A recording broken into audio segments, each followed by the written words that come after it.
동사무소 해주느냐, 자치구에서 해주냐, 서울시가 해주냐, 국토부가 해주냐, 도시재생 사업을 하는데 도시재생 사업이 선정이 되면은 국토부가 와서 뭐 용역사가 와서 다 해주느냐, 그렇지 않습니다. 결국은 이 세상을 바꾸는 사업터 디자인의 주체는 뭐 계속 강조하는 것처럼 주민분들인 거죠. 그런데 내가 밥벌어 먹기도 사는 게 바쁘고 그 다음에 내일 챙기기도 힘든데 그거를 다른 사람의 사업터 디자인까지 내가 나서가지고 뭘 할 수 있을까? 이런 생각들을 많이 하시는 거거든요. 그런데 한번 볼게요. 그러니까 사실은 여러분들이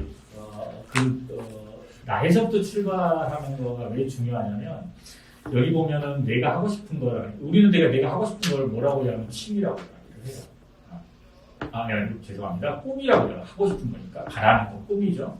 그다음에 내가 할 수 있는 거 이거는 내가 할 수 있는 걸 하는 거는 대부분 여기 취미에 해당된 것입니다. 그다음에 사회가 요구하는 이거는 노동 사회가 뭐가 정말 내가 근데 어떤 경우는 이런 게 있습니다. 내가 하고 싶고 사회가 요구하는 것인데 내가 할 수 없는 게 있어요.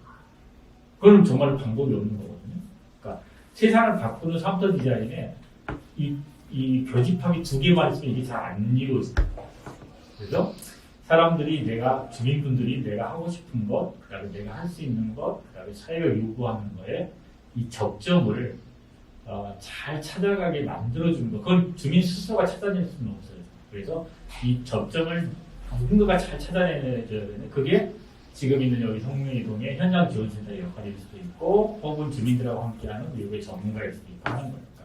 그래서 주민이 하고 싶은 것들을 잘 읽어내고 또 그 주민의 역량이 뭔지를 파악한 다음에 주민분들은 사회가 요구하는 것, 또 거창하게 사회가 요구하는 걸 이야기했지만 이거는 좀 더 줄여서 말하면 그냥 내가 살고 있는 우리 동네에서 필요로 하는 거 이렇게 생각하시면 될 것 같아요. 그래서 그 세 개의 접점들을 잘 찾아가 주민분들도 다 아세요. 내가 하고 싶은 거 할 수 있는 것 우리 동네에서 뭐가 필요로 하는 것까지 다 알지만 그 세 개의 접점을 찾아내는 일을 개인이 하기 굉장히 사실 쉽지 않다라는 거죠. 그래서 이런 접점을 잘 찾아가게 만들어내는 게 전문가분들의 역할이다. 그래서 주민이 주체가 더 참여하고 주민들과 다른 어떤 전문가들이 함께 소통하고 협력해서 풀어나가는 거. 그래서 이따 이야기해서 참여라는 거는 소통과 협력으로 이루어지는 출발점이고 참여와 소통과 협력은 하나의 패키지로 이렇게 구성되어 있다고 보시면 될 것 같아요. 그래서 그걸 바탕으로 우리의 일상을 통해서 작은 사업터를 조금씩 바꿔나가면 그걸 기반으로 동네가 바뀌고 동네가 바뀌면 도시가 바뀌고 도시가 바뀌면 세상이 바뀔 수 있다는 거죠. 그래서 우리가 이제 커뮤니티 디자인의 대상은 그래서 사업터에서 삶은 우리가 함께 살아가는 각자의 삶인 거고 그 사람들이 어떻게 서로 각자의 삶이 존중되면서 그 삶에 내재된 가치들을 각자가 갖고 있는 가치들을 서로 나눌 수 있도록 만들어줍니다. 공존과 공유예요. 그 공존이라는 건 뭐냐면 각자가 존중받는 거예요. 나도 존중받고 각자가 존중받는 그 자체가 그 공동체 안에서 어떻게 보면 인정받고 그 삶으로서의 가치를 존중받을 때 이걸 공존이라고 이야기하는 거거든요. 그러니까 그 다음에 그게 공존함으로 인해서 그 삶이 갖고 있는 가치를 어떤 분들은 예를 들면 몰랐는데 저분이 동네 옛날에 공사장에서 뭐 이런 미장 작업을 한 30년을 하신 분들이 있을 수 있는 거죠. 예를 들면 어떤 분들은 아무것도 안 하고 동네에서 맨날 백수처럼 흘렁거리는데 알고 보니까 완전히 맥가이버 같은 손재주를 갖고 있는 거예요. 그러니까 그분들의 삶이 공존되면서 그분들이 갖고 있는 가치들을 서로 공유할 수 있을 때 이게 이제 우리가 일상을 통한 커뮤니티 디자인의 시작이다라는 생각을 할 수 있을 것 같고 그 방법론이 이제 사용자 참여 디자인이다. 그런데 우리가 이제 주민 참여를 굉장히 많이 강조하는데 주민 참여가 그러면 만병통치약처럼 모든 걸 다 해결하느냐 그렇지 않다.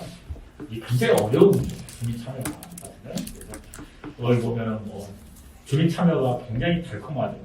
참여만 하면 모든 게 다 될 것 같아요. 저희가 다 들어줄게요. 막 부르죠. 막상 와가지고 뭐 공청회든 뭐 주민들 또 협의 제기하면 나중에 가면 뭐 안 된다 그래요. 구청 공무원 나와가지고 그거는 결국 가장 성의 있는 데라면 저희가 적극적으로 검토해보고 있습니다. 이게 이제 가장 성의 있는 데라는 거죠. 그 자리에 그나마 그거는 뭐 예산이 어려서 안 되고, 그건 일정이 어려서, 이거는 다른 부서에 관할해서는 안 되고, 뭐 다 안 된다 그래요. 그거 왜 불렀어? 이런 이야기가 나오는 거죠. 그러니까, 그래서 주민 참여를 통해서 정말로 뭔가 모든 사람이 목소리를 내는데, 그 목소리에 대해서 뭔가 이렇게 돌아가는 게 있어요. 선물이 있어요. 선물이 없으면 그 다음에는 관심을 안 갖게 됩니다. 그러니까 우리가 주민 참여를 만병통치하고 이야기를 많이 하지만 실제로 그 주민분들이 참여에 대한 대가를 갖고 갈 수 있도록 만들어주는 게 필요하다.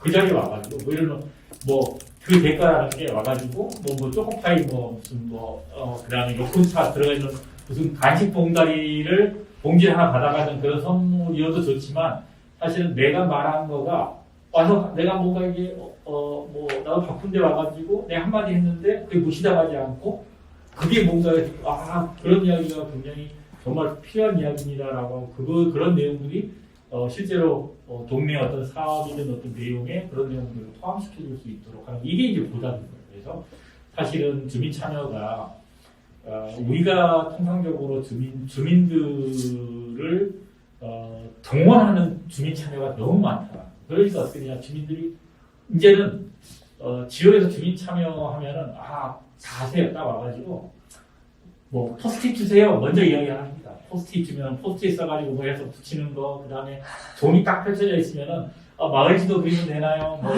하세요 이제 다 워낙 많이 하셔가지고. 근데 마을 지도를 그리면 뭐하냐? 그 마을 지도를 왜 그리는지에 대한 이해 없이 마을 지도만 그려놓고 가는 거예요. 그 다음에 그럼 왜 그리는지를 모르고 그러면 그 마을 지도 안에 그리고 왜 하지를 않아야지 마을 지도 안에 필요한 정보를 풀어나는 거거든요. 근데 마을 지도를 그려놓고 갔다고 쳐봅시다. 그 마을 지도가 그다음작으로 연결이 안 되는 거예요. 마을 지도만 그려놓고 가는 거예요. 그러면 그냥 우리가 주민 참여해서 마을 지도 그렸습니다라는 행정적인 절차만 남는 거다. 이런 문제들이 그래서 주민 참여가 만병통치하지 못한 이유들은 대부분 주민 참여가 어떻게 보면 동원되기도 하고 그다음에 이제 주민 참여에 지쳐버리게 만드는 거예요. 네. 그런 일들이 전국에서 굉장히 많이 펼쳐지고 그다음에 주민 참여를 하다 보면 이런 분들이 계세요. 물론 이렇게 등발이 좋고 이런 게 아니라 뭔가 이렇게 목소리 큰 사람들이 있죠. 보통 주민분들은 모여서 이야기하시면은 뒤에서 속닥 저런 거 해주면 좋은데 이렇게 이야기하시는 분들도 많고 말해는 있지만 직접적으로 이야기를 많이 못하시기도 하는데 주민분들이 생각 저거 아닌 것 같은데 저건 지 생각인데 이러는데 일어나가지고 막 선동하듯이 막 목소리를 키워서 이야기를 하면은 꼭 그 사람을 누군가가 지지하는 사람이 하는 사람이죠. 그럼 마치 모든 사람이 지지하는 것처럼 되는 이런 지역의 목소리 큰 이런 지역 정치꾼들에 의해서 주민 참여가 뭔가 이렇게 자꾸 악용되는 경우도 있어요. 그러니까 이것도 굉장히 그러다 보면 어떻게 하면 이제 다른 주민조직도 생겨나고 합니다. 주민들이 이제 주민 참여를 통해서 갈리게 됩니다. 주민 참여를 하면 주민들이 자꾸 모아져고 하나로 돼야 되는데 주민 참여를 하면 할수록 주민들이 갈리는 이런 부작용도 많이 생겨난다. 그래서 우리가 이 주민 참여는 이런 문제뿐만 아니라 예를 들면 5분이 모이면 의견이 금방 뭔가 이게 조금씩 달라도 이렇게 하나의 의견으로 통일하기 굉장히 쉬워요. 그런데 100분 정도가 주민이 모였어요. 그래서 주민 100분이 한 분씩 다 뭐 이야기를 하잖아요. 그러면 뭔 소리를 하는지 모를 정도로 의견이 다양해요. 그 이야기는 뭐냐면 각자 생각이 다 다르다. 그러면 우리가 주민 참여를 100명이 주민이 참여하고 모두 다 자기 이야기를 했어요. 근데 서로 생각이 다 달라서 이런저런 이야기가 다 나와요. 그 다음에 어떻게 하나요? 100명이 참여한 다음에 서로 다른 이야기를 어떻게 묶어낼 거냐. 그럼 100명이 서로 다른 이야기를 한 거를 이 사람 말도 맞다, 저 사람 말도 맞다, 우리가 다 해줄게 이렇게 할 수 없잖아요. 그러면 그걸 어떻게 통합해낼 거예요? 그리고 방법론적으로 이것도 굉장히 중요합니다. 근데 이게 쉽지 않거든요. 그래서 주민 참여는 개개인의 이해관계에 참여해요. 내가 원하는 거 그게 있어야지 사람들이 관심을 갖고 와서 난 이런 거 원합니다라고 하고 적극적으로 이야기를 하는 거거든요. 그래서 어쩔 수 없어요. 주민 참여는 개개인의 다양한 이해관계에 참여하는 거예요. 그러다 보니까 그냥 사람들이 많이 모이면 이해관계가 갈등이 생깁니다. 예를 들면 예전에 사당동에 이런 게 있었죠. 사당동 양지공원 사례가 있는데 거의 20년 정도 된 사례인데 25년 정도 된 사례인데 지역에 지자체가 가운데 이제 뭔가 이렇게 버려진 공터를 확보를 해가지고 지역 주민들한테 이 공간을 어떻게 쓰면 좋겠냐라고 물어서 그랬더니 대부분이 마찬가지죠. 지역에 다세대 다가고 지역에 뭐 주차장이 부족합니다. 그리고 아이들한테 주차장 부족하니까 골목에 차들이 다니까 아이들이 골목에서 뛰어놀다가 사고도 많이 나고 그러니까 주민들이 당연히 우리 지역에 주차장이 부족해서 주차장 합시다 이렇게 한 거예요. 그런데 이제 아이들이 골목에서 차로 인해 사고도 많이 나니까 아이들을 둔 부모 입장에서 보면 아니 그렇잖아도 애들이 다치는데 요런 공터가 생겨서 이걸로 주차장으로 만들면 어떡하느냐. 그래서 차라리 이번 기회에 여기를 아이들을 위한 놀이터랑 지역 주민이랑 공원으로 좀 만들자 이렇게 이야기를 한 거예요. 그러니까 어느 분이 맞고 틀리다 이런 문제가 아니라 각자 필요로 하는 가장 더 원하는 이해관계를 서로 막 이야기하는 거거든요. 그러면 자 주차장을 만드는 거하고 지역의 공원을 만드는 거하고는 이 두 개를 합쳐가지고 할 수 있냐? 여기 반쪽은 주차장하고 반쪽 공원하고 이게 되기가 어려운 거예요. 반쪽짜리 공원은 아예 작동이 잘 안 돼요. 반쪽짜리 주차장도 누구 거에 붙이다 이런 이야기 나오는 거거든요. 그래서 어떻게 됐느냐? 서로 양보를 안 합니다. 그 마지막에 결국 이 투표를 하는 거예요. 방법이 둘 중에 하나. 그러면 어떻게 하면 40대 60 정도로 공원이 결정됐어요. 그러면 이제 그래서 공원을 하기로 해서 그게 사당동 양지공원이었는데 공원으로 조성된 다음에 어떻게 됐느냐? 거기를 주차장으로 하자고 했던 분들 40%는 동네 일에 아예 관심을 끕니다. 네. 자신들이 의견이 묵살했다고 생각하고 다시는 내가 마을에 참여하나 생각하고 그 사람들이 똘똘 뭉치게 되는 거고 매사에 이제 반대를 하게 되는 이런 문제들이 생겨나니까 주민 참여를 통해서 사실은 주민들이 이렇게 갈리게 되고 오히려 동네 주민 조직들이 화합되거나 묶여지는 게 아니라 이렇게 깨지는 경우가 허다하게 생깁니다. 그래서 아까 말씀드린 주민 참여가 양동 통치하기나 주민 참여를 강조하는 게 그렇게 쉽지 않아요. 그래서 우리가 주민 참여의 성공 사례나 이런 것들을 자꾸 이해하다 보니까 마치 이제 주민 참여를 모든 게 다 될 것 같이 이야기하는데 그렇지 않습니다. 그 다음에 이제 우리가 커뮤니티 디자인의 공간 문제를 한번 봐볼게요. 그러니까 주민 참여, 사용자 참여가 되지 않는 공간들, 그 공간들이 어떤 문제를 갖고 있느냐. 그래서 일본의 도쿄에서 활동하는 건축가예요. 그 피크닉 클럽이라고 하는 건축가들인데 이 친구들이 안양 공공예술 프로젝트 제1회인가 때에 왔어요. 그래서 여러분들 다 관공서나 뭐 이런 데 가보면은 굉장히 근사하게 조성된 잔디밭이 딱 정면에 있잖아요. 그런데 그 잔디밭은 보면은 이렇게 다 못 들어가게끔 쳐져 있고 팻말도 딱 있죠. 잔디밭 들어가지 마시오. 행여 거기 들어가서 뭐 이렇게 깔고 앉으시면 저기서 갑자기 뭐 경비를 찾아가지고 앉지 마라, 팻말 안 보여요 뭐 이러면서 이제 쫓겨나기도 하고 그런 거죠. 근데 그러면 공공기관에 그 멋지게 관리된 잔디밭을 누구는 위해서입니다. 그래서 이 피크닉 클럽이 그 공공장소의 모순을 풍자하기 위해서 이 사람들이 안양에 와가지고 여기 있는 잔디밭을 요만큼을 뺐어요. 그다음 팻말을 붙여가지고 잔디는 어디 휴가를 가는 거예요. 휴가 잔디를 뺀 거죠. 요 잔디를 요만큼 뺀 걸 어디로 가면 안양 묘원지로 간 거야. 그래가지고 여기다 자기네들이 피크닉 사이트, 소풍하는 이런 걸 이렇게 딱 만들어 놓고 여기다 팻말을 잔디는 휴가죠. 여기 휴가 왔다라는 거예요. 그러니까 공공장소로서 이렇게 아무리 근사하게 관리를 해도 시민들이나 사용자가 뭔가 이 공간을 쓸 수 없는 이 공공장소가 무슨 의미가 있느냐라는 거죠.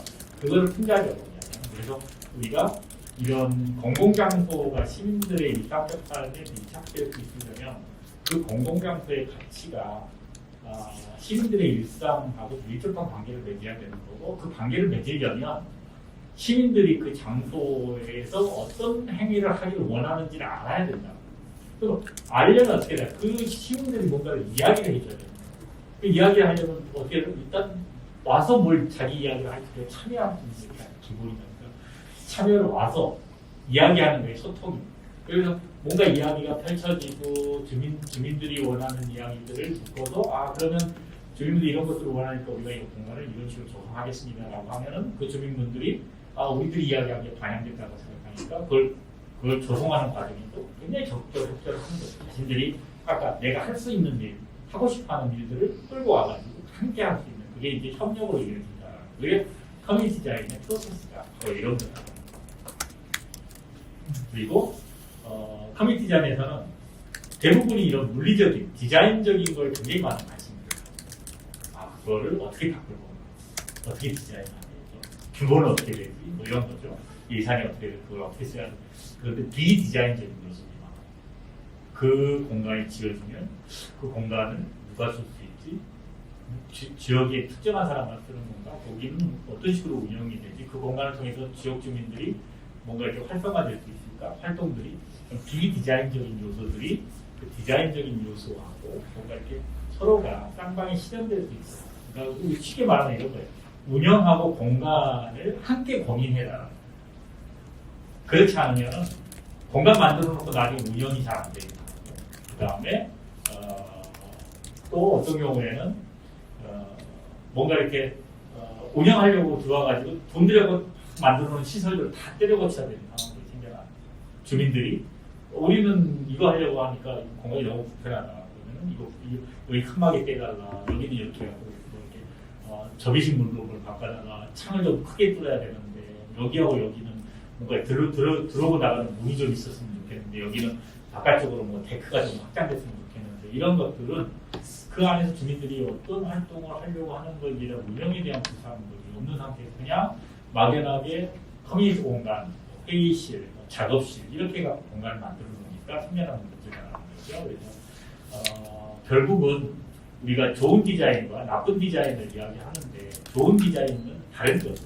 그 과정에서 그 공간을 잠재적으로 사용할 수 있는 사람들 모두가 참여해서 그들의 의견들에 맞춰서 의사결정이 됩니다. 행정이 일방적으로 결정했느냐 혹은 용역사나 뭔가 이렇게 전문가들이 일방적으로 결정해서 그 결정된 것을 주민들한테 던져주고 이대로 써라 이런 게 아니라 그 공간의 주체들이 모두 다 함께 참여해서 서로 논의를 통해서 의사결정이죠. 합리적인 의사결정을 했느냐 이게 결국은 좋은 디자인을 만들어내는 거에 가장 큰 근거리다.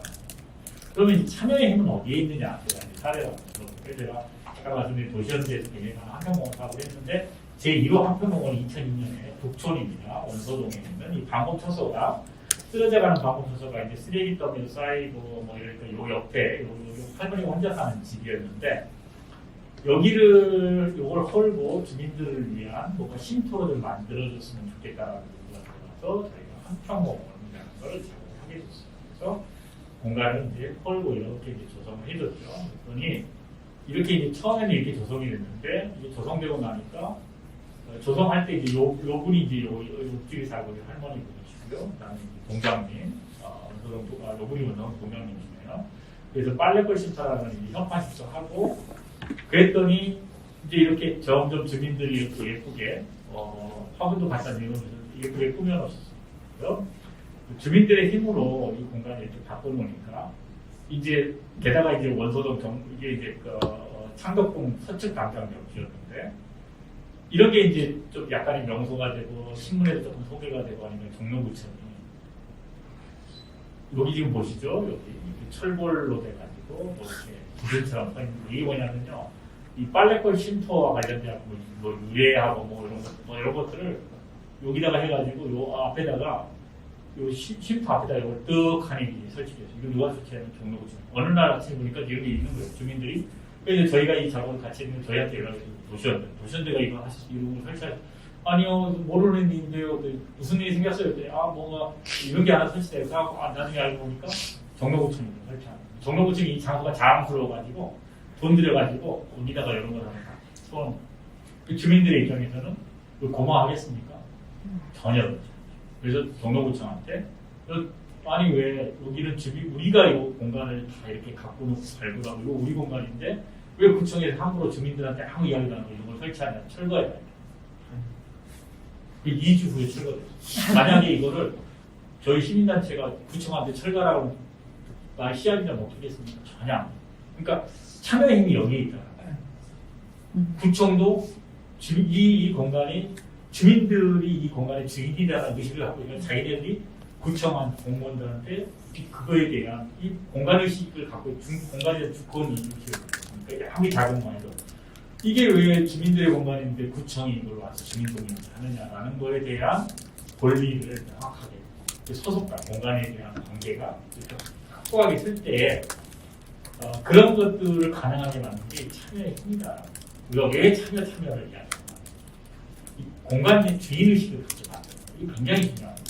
그래도 와가지고 그냥 와서 공간을 잠깐 와서 쓰고 가는 게 아니라 이 공간이 내 공간이라고 할 때 공간이 계속 뭔가 이렇게 더 윤택해지고 다듬어지고 거기에 삶이 그 안에 끼어들게 된다. 그래서 우리가 이제 이 참여와 관련돼서 여기 한번 살짝 정리하고 가면 참여는 관계를 디자인하는 것이다. 참여의 방법을 디자인해라. 아까 말했죠. 참여로 인한 선물입니다. 주민이 왔으면 초코파이 하나라도 뭘 주는 선물이 아니라 내 의견이 뭔가 이렇게 존중받는구나라는 생각이 들게 하는 선물이 반드시 필요하다는 거죠. 그 다음에 단순 참여자가 아니라 궁극적으로는 마지막까지 함께하는 협력자로서의 참여. 이게 굉장히 중요하다. 영상을 잠깐만 한번 여기 있네요.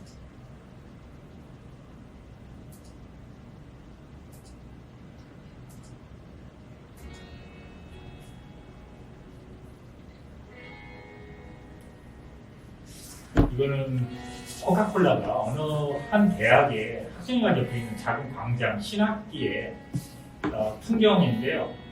대부분 서먹서먹하니까 앉아가 스마트폰 혼자 보고 있는데 그 관계를 어떻게 디자인할 거냐 하는 측면에서 실험을 한 프로젝트 퍼포먼스인데 이 빨간 저 박스가 누구나 무료로 코카콜라를 꺼내 먹을 수 있는 아이스바 냉장고죠.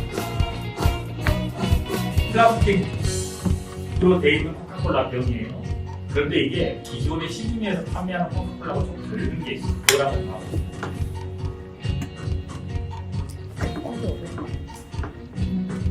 같이 따요.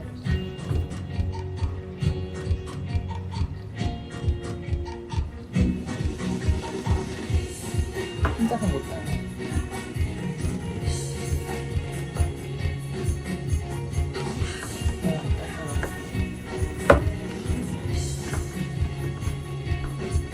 아무리 센 남학생이어도 혼자 이렇게 하려면 잘 안 열어지는데 그 병뚜껑이 이렇게 트위스트한 끼어가지고 돌리면 내가 다른 사람한테도 도움이 되고 내가 다른 사람의 도움을 받을 수도 있지 않아요. 그러니까 이게 요 커뮤니티 디자인이라는 게 이런 거니까 코카콜라 플라스틱 병에 병뚜껑 하나를 바꿔줌으로 해서 사람과 사람의 관계가 만들어질 수 있는 거잖아요. 그러니까 커뮤니티 디자인이 뭐 온전히 뭔가를 설계하는 게 아니라 이렇게 예계치가 병뚜껑 하나로 뭔가 관계가 이어질 수 있는 거 그런 부분만이라도 만들어낸다면 그러면은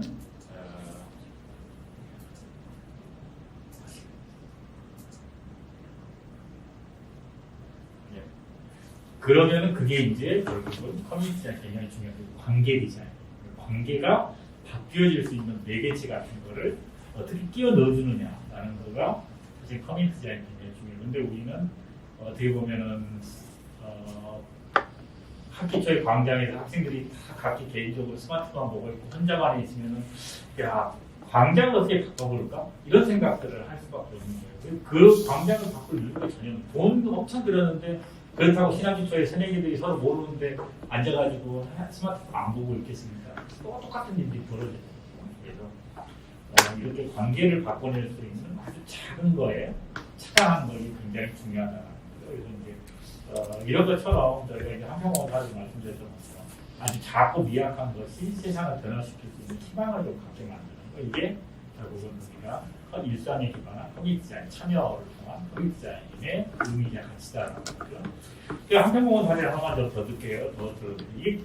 그 참여를 통해서 우리가 커뮤니티 디자인을 해도 실패 사례들이 있다. 어디서 실패하는지를 또 말씀드릴게요. 뭐 대부분이 뭐 이런 강의를 통해서 모든 걸 다 좋은 사례만 갖고 미화를 하는데 이거 보여드릴게요. 이거 굉장히 성공적이었는데 결과적으로는 뭔가 참 교훈을 많이 줬던 제가 직접 했던 사업인데 2005년 서울의 창동에 노인복지센터가 있는데 여기가 바깥에 야외 공간이었고 원래 이제 2층짜리 동사무소 건물이었는데 이게 유화되면서 국내 최초의 노인복지센터에서 하루에 200에서 250분 정도의 노인분들 와서 생활을 하시는 분이에요. 그런데 이제 노인분들이 하루 종일 안에만 있다 보니 답답하는데 바깥 공간이 유일하게 여기 쓰레기장처럼 방치된 유일한 노인공간. 그래서 여기를 보셨는데 우리가 한평공원으로 바꿔주세요. 그래서 저희가 가서 협약하고 해가지고 이제 이렇게 바꿔드리긴 했어요. 과정을 보냈습니다. 근데 이제 저도 이 사업을 하는데 참여 디자인 하는데 노인복지센터의 노인분들하고 일단 이게 2005년이네요. 그러니까 16년 전이니까 제가 한참 날아다닐 때였으니까 팔팔을 할 때죠. 그때에 60, 70대 노인분들하고 저하고 나이 차이가 어마어마하게 나니까 과연 내가 노인분들하고 뭔가 이렇게 어떤 대화가 잘 될까? 그리고 노인분들이 잘 이해할 수 있도록 어떻게 참여시킬 수 있지, 그분들이 자발적으로 적극 참여할 수 있는 그런 방법들이 뭐가 있을까 굉장히 많은 고민을 하게 됐던 사업이긴 합니다. 그런데 이것이 저희가 이제 들어가서 이제 사업을 하게 됐어요. 그래서 예산은 저예산입니다. 한 350만 원 정도를 굉장히 작은 예산을 했는데 그래서 이제 처음에 이제 이것저것 여쭤봤더니 뭐 다 이것도 해달라 저것도 해달라 이런 희망이 부풀어가지고 이야기를 하죠. 근데 이야기할 때마다 그거는 돈이 없어서 안 돼요. 돈이 없어서 안 돼요. 그러면 이제 처음부터 희망을 꺾어버리면 안 되잖아요. 예. 저희가 잘 고민해보겠습니다. 이렇게 하는데 이제 걱정은 세상 같아 되는 거죠. 해드려야 될 건 많은데 돈은 작고 그래서 이제 나중에 이제 이야기를 다 듣고 나서 저희도 다 해드리고 싶은데 예산이 너무 작아서 하여튼 고민을 많이 해보겠습니다. 그런데 행여 뭔가 조금 빠지거나 안 될 부분이 있어서 너무 실망하지 마세요. 그랬더니 이분들이 이제 어느 날 그 노인분들이 회의를 하더니 1일 찻집을 해보겠다는 그래서 그러면 잘 됐습니다. 1일 찻집 때 우리가 한평공원이 뭔지도 이해를 시키고 전시 패널 같은 거 만들어 한평공원 궁금한 설명도 하고 하면 되겠네요. 라고 얘기했어요. 그랬더니 나중에 알고 보니까 1일 찻집을 하려고 하신 이유가 뭐냐면 우리가 공사비가 하도 없다 그러니까 이분들이 1일 찻집을 돈 벌어갖고 공사비를 쓰게 하려고 1일 찻집을 하신 거예요. 그런데 1일 찻집을 하다 보니까 어떤 일이 생기냐면 자연스럽게 한평공원에 이런 전시가 되면서 주민분들이 이제 더 많은 관심을 갖게 되고 관심을 갖고 이제 보니까 궁금하니까 뭘 묻게 되는 거예요. 이게 뭐예요? 그러면서 저희가 좀 바뀌는 거네. 저걸 하면 이렇게 하는 거예요. 얼마나 좋을까? 뭐 이런 이야기를 자꾸 해주니까 관심을 자꾸 갖게 만드는 거. 참여의 첫 번째 효과. 관심을 갖지 않으면 안 돼요. 주민들. 그럼 뭐 그 다음 단계의 주민들이 뭔가 힘을 못 갖게 되니까. 그래서 그런 효과가 있고 두 번째는 뭐냐면 이분들이 하루 종일 차를 팔았습니다. 커피와 뭐죠? 믹스 커피 한 잔에 1,000원을 받아가지고 그때 제 기호가 한 16만 원 정도를 보셨습니다. 그래서 16만 원을 저희한테 공사비에 보태달라고 주셨습니다. 그러니까 16만 원이 얼마만큼 공사비에 큰 도움이 되겠습니까? 그런데 1일 찻집은 저도 그 당시에 대학교 때 뭐죠? 친구들이 1일 찻집 다방 뭐 이런 거에 티켓 팔아달라고 10장 받아서 쓴다든가 이것만 갖고 있었던 게 1일 찻집인데 그때 이분들이 자신들이 공사에 부족하다니까 우리가 할 수 있는 게 뭘까를 스스로 고민하고 1일 찻집을 계획하고 하루 종일 이분들이 종이컵을 해가지고 인스턴트 커피를 팔아서 16만 원을 모아주시는 거예요. 그러니까 이게 어마어마한 참여한 거예요. 내가 뭔가 이 사업을 그냥 당신네들이 와서 돈 갖고 와서 우리를 위해서 해준다라는 생각이 아니라 이거는 우리 일이야. 이런 생각을 이분들이 가지면서 뭔가 우리도 함께 할 수 있는 것들을 서로 찾게 되는 그런 것들이 굉장히 중요했던 거예요. 그래서 저희하고 이제 이걸 계기로 정말 한 팀이 된 거죠. 우리가 소위 말해서 한 팀이 되는 거 이게 굉장히 중요하다는 거. 그러니까 각기 따로 놀면은 참 일하기가 굉장히 힘든데 그래서 이제 디자인도 하고 여쭤보고 뭐 다 너무 이렇게 되면 좋겠다 막 박수 치시고 좋아하셨어요. 그리고 이제 공사를 했으니까 자원공사를 한다고 돈이 없으니까 자원공사를 다 뜯어고치고 해가지고 이렇게 이제 만들어졌어요. 쉼터, 그냥 주민분들이 햇볕 쬐면서 앉아가지고 예쁜 꽃 하다 보면서 뭐 담보나는 그런 걸 원하셔가지고 저희가 좀 정비를 해드렸죠. 그 이제 개장식 날입니다. 개장식 날 파티를 어떻게 할까 해가지고 저희가 이제 뭐죠? 일회용 카메라를 해가지고 뭐죠? 저기 폴라로이드 카메라로 사진을 찍어드릴게요. 라고 얘기해요. 그때만 해도 스마트폰 들어가고 이런 사진들 안 찍거든요. 그래서 사진 찍어드릴 테니까 예쁘게 하고 오세요. 그랬더니요. 그날 보니까 여기 할머니 분들은 전부 빨간색 티셔츠. 그리고 여기 이제 줄 서서 이제 사진 찍는 행렬입니다. 혼자 찍고 또 친한 친구분들하고 또 같이 찍고 뭐 그러면 이제 저희가 혼자 찍으면 혼자 드리고 3명이 찍으면 3장 뽑아드려야 되거든요. 하나씩 드리고 그러고 그걸 이제 폴라로이드 사진의 장점 뭐냐면 주름살 이런 게 하나도 안 나와요. 너무 젊게 나오니까 또 사진 너무 좋아하시고 천연 시절에 나온 사람들이 아니고 그렇게 해서 이제 이게 성대하게 개장식을 한 겁니다. 그런데 여기 보시면은 저희가 여기 이제 이렇게 평상을 만들어 달라고 해요. 평상도 만들어드렸어요. 평상을 만들었는데 지금 오른쪽 보면은 교복을 입고 할머니 할아버지 사진을 찍는 거예요. 이걸 왜 했느냐? 평상을 만들어 놔서 개장한 한 열흘쯤 됐는데 연락이 왔어요. 주민센터. 평상이 없어졌어요. 이게 누가 들고 가버려요, 주민. 이거를 평상을 들고 가버렸어요. 그 이제 어떻게 돈을 얻는데 평상을 새로 만들어야 되는데 조금 그렇게 크지 않아요.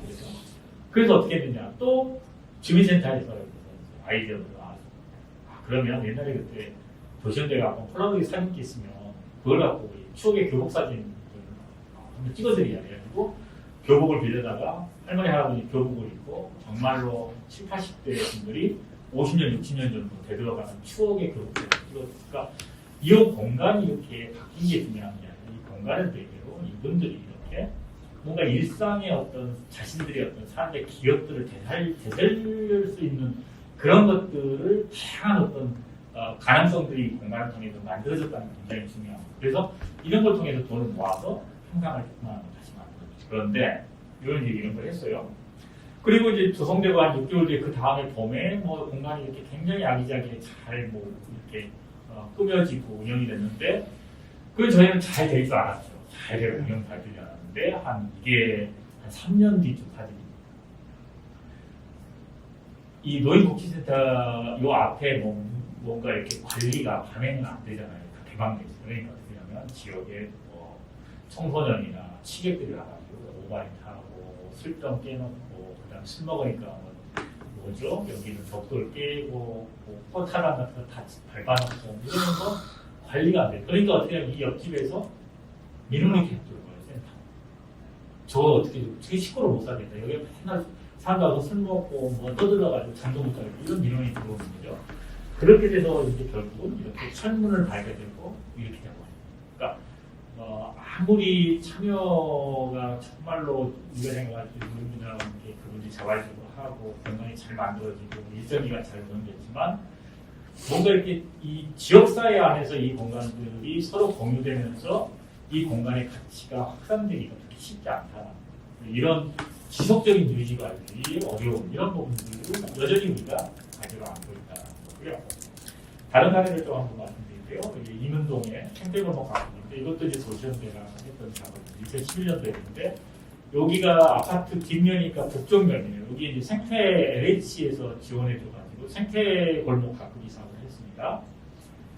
또 이제 골목이 여기가 이제 외대생들이 많다 보니까 특히 중국이나 외국인 유학생이 단기적으로 문들어가고 이삿짐 차들이나 왔다 많이 해요. 골목이 차 한 대 지나가는 폴입니다. 그런데 생태골목 가꾸려다 보니까 뭔가를 설치를 해야 되는데 주민분들이 절대 차 지나가는 그 골목도 좁으니까 뭔가를 이렇게 튀어나오게 뭘 하지 말아라. 그게 이제 고민이 되는 거죠. 그래서 이제 보니까 뭐 홈통 같은 것도 다 낡고 해서 홈통을 고쳐줘야 되겠다라고 생각했는데 공간은 골목을 튀어나와서 못 쓰니까 어떻게든지 공간을 한정된 공간에서 써야 되겠다라고 해서 저희가 생각한 게 이 수직 파이프가 생태골목을 어떻게 가꿀 건가. 그래서 홈통을 잘라내고 그 홈통을 연결해가지고 파이프로 공업용 파이프를 제작해가지고 이걸로 담장에 사이사이에 끼워 넣는 공간을 이렇게 앉혀놨대요. 그래서 여기 보시면 홈통을 잘라내고 홈통에 이렇게 물이 들어오면은 스펀지를 막아서 물이 머금으면서 흘러내려서 뭔가 이렇게 화분을 꽂아서 뭐 상추도 심고 뭐 이렇게 해가지고 구멍을 더 뚫을 수 있고 하나를 더 연결할 수도 있고 이렇게 해가지고 요 벽 속에 살짝 들어간 부분에 끼워 넣어주는 거예요. 요거는 대문의 기둥 옆에 옷걸이처럼 이렇게 만들어요.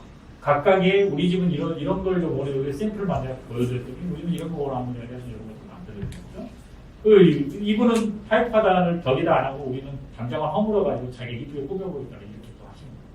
그러니까 여기는 또 이제 뭐 반지하 같은 경우는 이문동이어서 저희가 이영, 미영, 기급, 인셜을 또 이렇게 좀 여러 가지 디자인을 해보고 또 골목에 오면 이런 주차 문제 심각하잖아요. 그래서 예를 들면 어떤 이런 담장 화단가라고 이렇게 들었다 놨다 해서 차가 주차할 때는 이걸 담장이라고 올려놓고 그다음에 차가 빠져나가면 주차하지 말아주세요 이런 거 써가지고 주차장 내에 딱 놔두면 뭐 폐 타이어 올려놓고 뭐 체인으로 뭐 콘크리트 덩어리나 또 이런 거 선물보다는 얼마나 애교했습니까? 그래서 이런 것들을 저희가 이제 여러 가지 작업으로 주민들이 원하는 것을 만들어드렸고 이런 작업을 하다 보니까 주민들이 조금씩 밖에 나가 뭐하지? 저 집에서 저렇게 하는 거 좋아 보이니까 원래 관심이 없던 주민이 우리도 뭐 저런 거 할 수 있어요? 이렇게 물어보기도 하고 아까 그 담장 허물게 했던 주민이 그런 분이에요.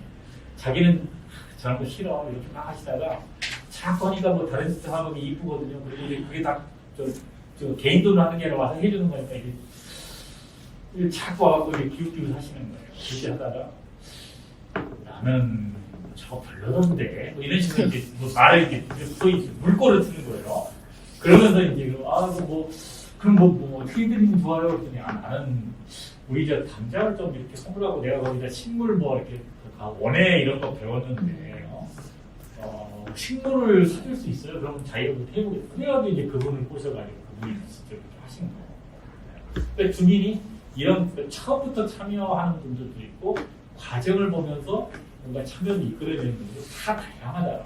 그래서 그런 것들 다 열어놓고 우리들이 항상 이렇게 끊임없이 뭔가를 이렇게 청소기로 빨아들이시 자꾸 빨아들이는 그런 흥인력을 갖고 있어요. 유연하면서.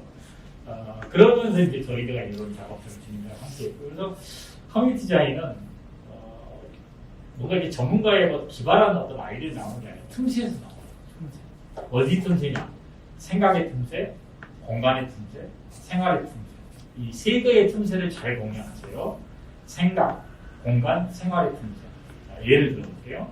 뉴질랜드에 있는 한 대학에 이 건물에 코인 세탁장이 있어요. 그런데 이 건물에 반층짜리 정도 높이 계단이 있는데 여기 문이 있는데 폐쇄돼가지고 계단이 방치돼 있는데 이 코인 세탁장에 대학생들이 코인을 넣고 세탁을 하면 30분 걸리거든요. 그러면 넣어놓고 깜빡하고 뭐 이런 경우들이 굉장히 많아요. 넣어놓고 무료하게 이제 스마트폰 혼자 또 보는 거죠. 그래서 이 지역에 있는 이런 문화예술 그런 젊은 기획자들이 대학생들과 함께 기획을 해가지고 계단 영화관을 그래서 그렇게 스케치해가지고 한번 보세요. 돈이 얼마나 들었겠는지 만드는데 정말 가벼워 보이죠? 정말 허접하게 짝이 없어 보이는 거를 확 디자인하고 만든 다음에 지네들이 들고 와서 이 계단 위에다 설치하는 이게 어떻게 쓰이느냐 이렇게 요게 이렇게 천막처럼 되고 이 계단에 3, 4, 5 앉아가지고 이런 데다가 쿠션 몇 개만 놔두면 되는 거예요. 그러면 요게 스크린이 되고요. 요 뒤에 빔 프로젝트가 연결돼요. 블루투스로. 그러면 스마트폰으로 연동해가지고 자기의 뮤직비디오나 갖고 있는 영화나 이런 게 있으면 여기서 스마트 블루투스로 연결해가지고 여기 쏴지면은 여기에 뭐가 영상이 있어요. 이 친구들 여기 보는 거예요. 음료나 맥주 마시면서 서로 몰라요. 빨래 놓고 앉아가지고 너는 무슨 과냐? 뭐 이런 식으로. 나는 뭐 한국에서 왔는데 뭐 BTS 알아? 뭐 이런 거 BTS 뮤직비디오 뭐 이런 것들을 여기서 그러면서 이제 서로가 관계가 맺어진다. 그러니까 이 버려진 작은 한 5단 정도의 계단이 이런 대학생들을 위한 커뮤니티를 만들어낼 수 있는 이런 작은 미니 영화관 같은 거예요. 이것도 뭔가 예산이 많이 드는 게 아니고 거대한 아이디어가 아니라 이 틈새, 버려진 공간을 어떻게 좀 써볼 수 있을까? 그러면서 이제 생활의 틈새, 공간의 틈새, 생각의 틈새가 잘 만나면 이런 아기자기한 공간들이 만들어져요. 사실은 지역의 어떤 앵커 시설이라는 것도 뭐 3층짜리 건물 하나 딱 지어놓은 게 앵커가 아니라 이런 것들이 곳에 하나 이렇게 작은 것들이 숨어 있으면 이렇게 작은 앵커가 되는 거고 그 앵커들이 뭔가 이렇게 마을에 곳곳에 박혀 있으면 마을에 작은 곳에 박혀서 그것들이 네트워크처럼 주민들의 일상이 다양하게 연결될 수 있는 그게 진정한 의미의 어떻게 보면 앵커의 의미라는 거죠.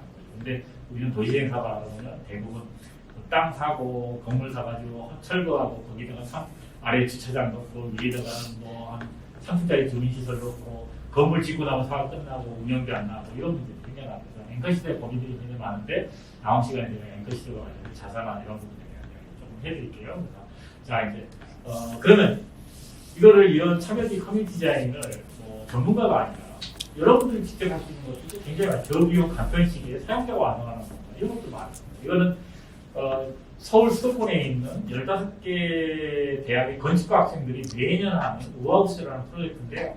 실제 설치를 합니다. 뚝섬 유원지나 이런 데 설치하는 건데 이거는 뭐냐면 여러분들 뭐 재활용이 많이 되는 세탁 맡기면 일회용 그 옷걸이죠. 이걸 모았어요. 3,000개가 모아가지고 이거를 가지고 조립을 합니다. 그러면 이렇게 짱짱하게 텐트처럼 그러면은 여기는 뭘 하느냐? 옷걸이를 걸어서 옷도 판매하고 전시도 하고 이거는 소위 이제 그 옷가게 매장을 이걸로 만드는 거예요. 그러면 여기 이렇게 삼각형 된 것들은 걸탄이가 아주 짱짱합니다. 쉼터처럼 쓰고 또 어디다 설치가 가능해요. 어느 공간에 버려진 작은 곳에 규모도 얼마든지 조정이 가능하겠죠. 이것들을 그 다음에 이거는 비용이 조금 들어가요. 미역화인데 미역화를 이런 미역화를 반을 쭉 잘라요. 이렇게 반을 잘라가지고 조립하기 잘라가지고 붙이면은 미역화가 되는 거고 그 다음에 여기 보면 요런 가운데 끼어있는 거 요거 빼가지고 하면 둘로 딱 나뉘는 거거든요. 나눠가지고 어떻게 하느냐 요건 지붕 요런 것들은 기둥처럼 쓰는 것들 조립할 수 있는 것들이 있어가지고 얘네들을 이렇게 이제 옆으로 반 자른 것들을 세워가지고 선반 만들고 기둥해갖고 아까 이렇게 지붕도 씌우고 하면 이게 뭐가 되는 거죠? 침투? 뭐 무슨 뭐죠? 우리 장에 가면은 무슨 주점 같은 거 음식 팔고 하는 거 이런 것들이 있는 거예요. 가리 판매 이거 보면 이렇게 그리고 이런 게 이제 장사가 끝나잖아요. 그러면 딱 조립해가지고 여기 수레에다가 딱 하나 넣어가지고 수레 끌고 가는 거예요. 수레 여기다 보관해 놓으면 딱 끝나. 이거는 수레 비용이 한 요거 이제 사가지고 자르고 하는 거 요거는 요 전체에 수레 한 3대 사가지고 4대 정도 되네요. 4대 사가지고 이렇게 공간 조성하는데 한 7, 800만 원. 이게 제일 비쌌던 건데. 네. 이것도 이제 그 건축 학생들이 작업되는 거고요. 이거는 정말 그 예산으로 어디서나 할 수 있는 거예요. 보시면은 이제 일종의 그 조립형의 식물원이죠. 이거는 우리 플라스틱 컵을 재활용해가지고 만든 컵 화분을 이용해서 이런 부재가 기교대가 구멍만 뻥뻥뻥 들어가고 삼각형으로 이렇게 한 다음에 가운데 플라스틱 기둥을 세워가지고 이렇게 고정을 시킵니다. 그리고 구멍 사이사이에 카페에서 하는 이 플라스틱 컵들을 재활용한 컵 하나 만드는 거는 주민 한 사람 한 사람이 자기가 플라스틱 컵에다가 뭔가 키우고 싶은 것들을 만들어갖고 여기다 꽂아가지고 이것들을 키워나가면 여러 동네에 작은 미니 식물원 같은 거. 이것도 마찬가지고 뭐 조립을 얼마만큼 하냐에 따라 아주 조그만한 게 되기도 하고 큰 게 되기도 하고 확장되기도 하고 뭐 이렇게 얼마 들고 그 다음에 이거를 꽂아놓는 거에 따라서 다양한 어떤 요소가 가능합니다. 이것도 비용이 한 400만 원 안에서 이렇게 가능합니다. 자 이제 여기까지 이제 이야기했고요. 그 다음에는 정말로 이제 조금 참여에 다양한 참여가 있다는 동네 놀이터에 아이들이 만드는 놀이터, 아이들이 놀 권리를 어떻게 아이들이 만드는 놀이터를 통해서 실현하느냐 놀이터에 대한 이야기를 하겠습니다. 아이들이 놀 권리 참 뭐 아이들이 놀 권리가 없어요. 네, 맨날 어디 학원버스 타고 돌아가지고 얘기해야 되기 때문에 그래서 놀이터라는 걸 보면 놀이터는 놀이와 터의 결합입니다. 놀이라는 컨텐츠하고 터라는 물리적 장소가 결합되어 있는 거예요. 그래서 기존에는 이 터가 굉장히 중요한 거예요. 시설도 터가. 그런데 놀이에 좀 중요해요.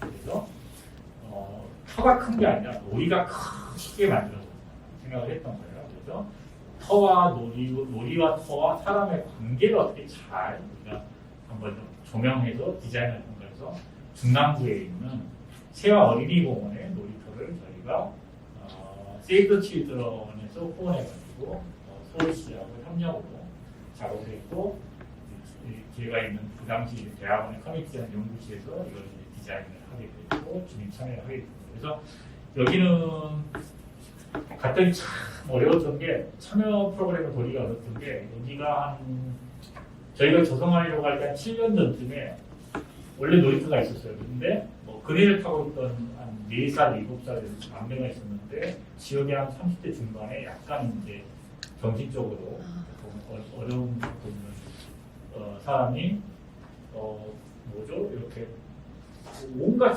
그 쇠 이런 것들을 뭐 여기다 메고 다니다가 여기 놀이터 가가지고 그 남매를 그냥 무차별로 막 그냥 가입 날카로움을 막 찔러가지고 남매 중에 한 친구가 죽으면서 사망을 하게 돼서 놀이기도 다 철거되고 한 7년째 방치가 됐던 거죠.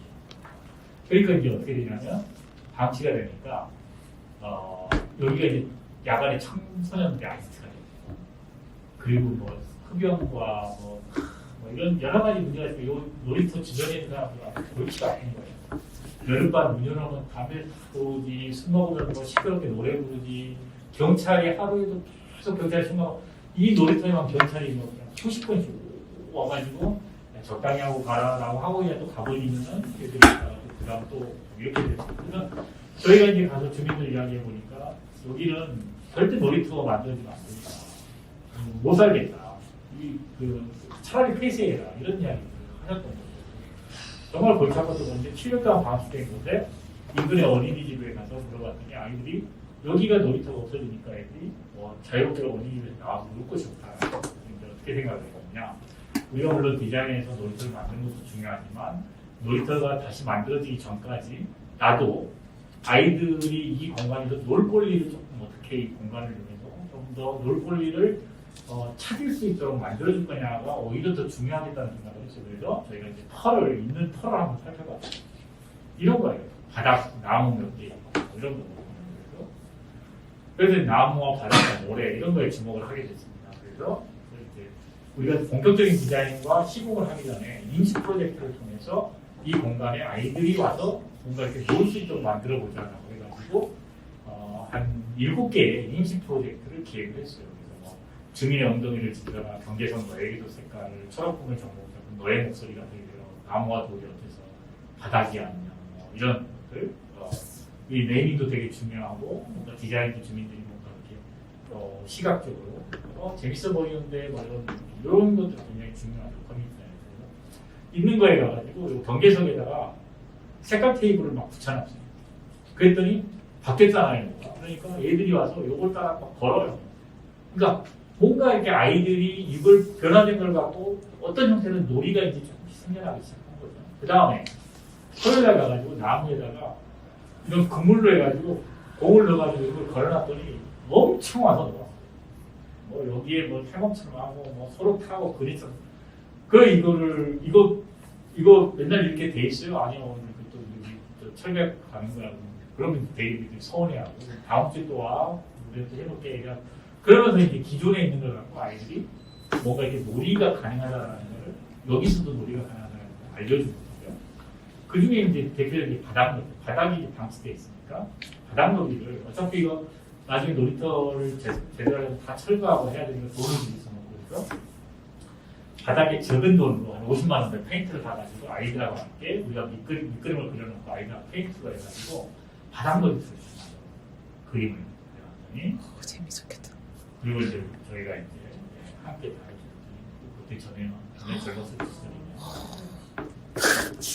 그래서 이제 아이들이 이제 지역 아동센터 아이들도 와서 와요. 그런데 얘네들이 물어보지도 않아요.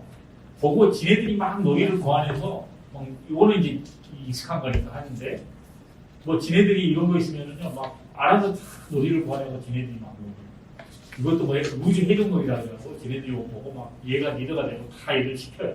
그러면서 이제 놀더라고요.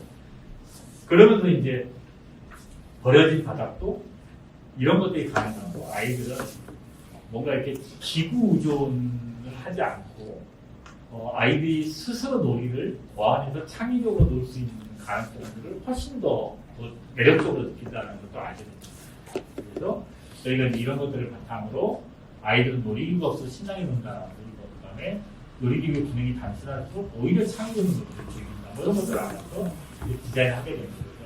바닥을 어떻게든지 좀 활용해보자. 기존의 나무를 살려보자라고 해서 나무 사이에 숲 놀이터를 만들고 바닥을 활용해서 우퉁불퉁 놀이터를 이렇게 만들어주는 이렇게 이런 두 가지 가능성을 갖고 저희가 디자인해서 최종 그림을 그리고 뭐 아이들하고 함께 참여 디자인을 하고 해서 만들어진 놀이터가 이렇습니다. 바닥 놀이터 살리고 그다음에 우퉁불퉁하고 바닥 파탄만 그려도 애들이 얘는 여기가 자기 집이 베개처럼 나왔고 여기 좀 뒹굴뒹굴 하중하게 여기 뒹굴 얘는 집에서 기차를 갖고 오더니 요 라인이 철길이거든요. 그 안에서 이렇게 막 기차놀이를 혼자 하다가 심심하면은 요거는 이제 언덕이 다 높이가 다르니까 그 아이들 체형에 맞춰서 아이들이 거기에 맞춰서 이렇게 아까 그 기차놀이 하던 애거든요. 얘가 얘네들은 하루 종일 여기 앉아가지고 요 공을 닦고만 쳐요. 그런데 여기 보시면은 요 그루트를 하나 마시고 있죠? 여기 빙성이 있어요. 지금 요 형아가 딱 다 땄어요. 요 형아가. 그래서 얘가 요 그루트를 2개 갖고 오더라고요. 그러더니 요 형아한테 요구르트 마시라고 하나 줬어요. 이걸. 그러니까 얘가 이제 요구르트를 마치고 요 고무딱지 하나를 얘한테 준 거예요. 그러니까 이제 얘가 고무딱지 하나 받아가지고 여기 이제 형아들 옆에서 고무딱지 치는 걸 구경하고. 그러니까 이런 공간들이 용도가 정해져 있지 않다. 얘네들이 여기서 고무딱지 하는 장소 딱 지정하고 이렇게 만드는 게 그렇지 않다. 그러니까 얘네들이 여기서 고무딱지가 하고 나가면은 또 누군가 나와서 또 다른 놀이를 이렇게 하게 돼요. 그래서 뭔가 이렇게 아이들에 의해서 우리가 항상 이렇게 창의적으로 보완될 수 있는 그런 공간들. 근데 그런 공간들은 뭔가 이렇게 기구가 명확하게 주어져 있는 그게 불가능해요. 복잡하거나 해요. 오히려. 뭐 이렇게 미끄럼틀도 다양하고 이것도 이제 그네인데 이것도 이제 에피소드가 있어요. 저희가 그네를 설치하려고 하니까 학부모들이 어느 학부모가 그네를 좀 없애면 안 돼요. 그네 애들이 제일 좋아하는 걸 없애봤더니 자기 애는 놀이터만 갔다 오면 돼요. 왜 그래요? 가가지고 그네를 못 타고 와가지고 속상해집니다. 그네 옆에 30분 동안 이렇게 서 있는데 그네를 타면 대부분이 안 내려오죠. 미끄럼틀을 타고 내려오면 다시 가야 되니까 이게 되는데 그러니까 그네 좀 없애달라. 그래서 우리가 이제 그네를 혼자 타는 게 아니라 여럿이 타는 그네를 만들어주자라고 해서 이런 해먹처럼 이걸 만들었더니 최대 10명이 올라갑니다. 이거 올라가잖아요. 그러면 이제 큰 형아들이 와가지고 옆에서 막 밀어줘요. 그리고 낮에는 여기 할머니분들이 와서 낮잠 주는 거죠. 그러니까 이야기를 들어보면 주민들의 이야기, 그러니까 얼토당토하는 이야기일 수도 있어요. 자기 아이가 그네 못해서 30분 누웠다고 그네 없애달라는 학부모가 있다는 거죠. 근데 그 의견은 못 살아가는 이제 그런 부분들을 받아들이는 그럼 우리 역할은 뭐냐? 그런 문제를 어떻게 해결할 건가에 대한 고민이 우리의 몫입니다. 자, 그러면 그런 문제는 어디서 나오지? 그네로 혼자 독점하니까 생겨나는 문제. 그러면 함께 타는 그네로 만들어주면 그런 문제가 해결될 수 있을까? 그러면 이제 함께 타는 그네를 어떤 식으로 디자인이 될 건가? 이런 것들이고, 함께 타는 그네를 만들어주면 혼자 타는 그네를 재미가 없어지면 어떡하지? 안 타거든. 이런 것들에 대한 고민. 근데 아이들은 여럿이 타는 그네, 훨씬 더 재밌어. 여기서 이렇게 되면요. 뭐 남자애들도 서가지고 막 발로 굴리기도 하고 뭐 부사가 공 떨어지기도 하고 뭐 이런 다양한 어떤 재미 몸을 쓰는 거가 놀이에서 굉장히 중요한데 그런 것들이 가능해집니다. 그래서 이제 저희가 여러 가지 이제 이런 거가 바뀌니까 7년 동안 살인 사건이 일어났던 놀이터가 방치됐었는데 이게 놀이터가 이렇게 바뀌니까 주민들이 알아서 벼룩시장도 열고 또 뭐 인형극 극단도 유치해가지고 아이들을 이렇게 천막쳐도 인형극 상영도 해주고 그래서 이제 저희가 이제 개장식 때 모습. 개장식 때 누가 오셨냐면요. 경찰관들이 경찰차 타고 오셨어요. 그 경찰관들이 왜 오셨냐 했더니 와가지고 너무 고맙대요. 왜 고맙냐 해서 자기들이 여기 하루에 10번씩 출동해야 되는데 이렇게 돼가지고 저희가 사실 그래서 여기 주변에 계신 분들이 놀이터에 철문을 달아라, 벽을 쳐라, 펜스를 쳐라. 안 그러면 자기네들은 공사할 때 들을 늦겠다. 어쩔 수 없이 펜스를 쳤습니다.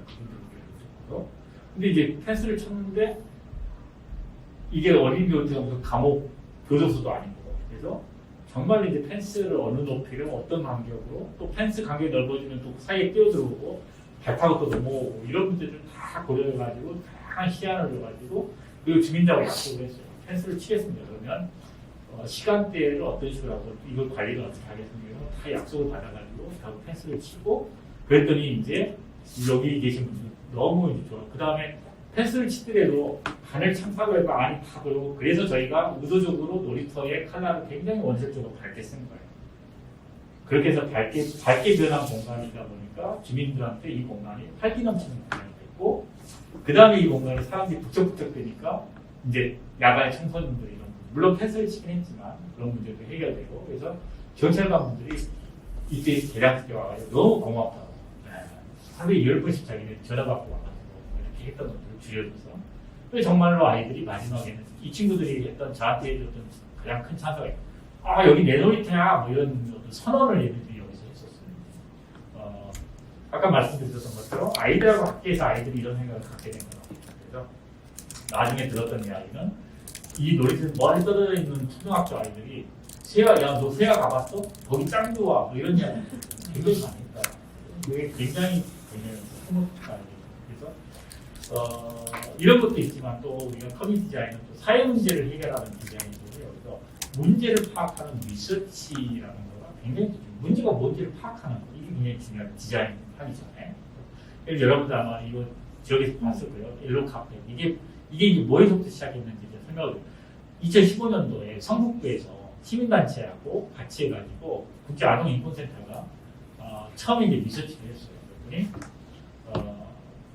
지금 현재 처음에 2015년에 시작했고 아마 지금은 1000개 이상이 됐을 거예요. 계속 많이 늘어났는데 2013년도에 조사를 해보니까 대한민국의 14세 미만의 어린이의 안전사고 사망자 중 42%가 교통사고로 인한 피해자고 이 중에 82%가 횡단보도였어요.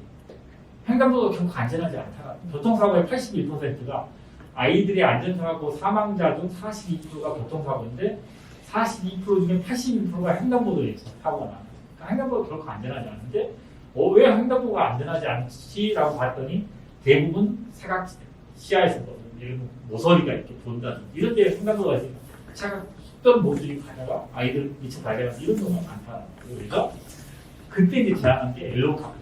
그래서 노란색의 어떤 인지도가 확 뛰는 거 그런 거를 담장에서부터 바닥까지 모서리 부분에 이렇게 하고 여기다가 태양광 패널 넣어가지고 야간에는 원래 여기 아래 야광으로 해갖고 불빛이 이렇게 쬐는 그러면 운전자가 가다가 뭔가 노란 전혀 없던 거가 뛰니까 뭔가 이렇게 브레이크를 밟거나 속도를 줄이게 되고 이렇게 해가지고 교통사고가 예방된 게 어마어마합니다. 이 굉장히 작은 예산도 이렇게 어떤 문제를 정확하게 읽어내는 우리 사회의 어떤 문제. 그런데 여러분 생각해보세요.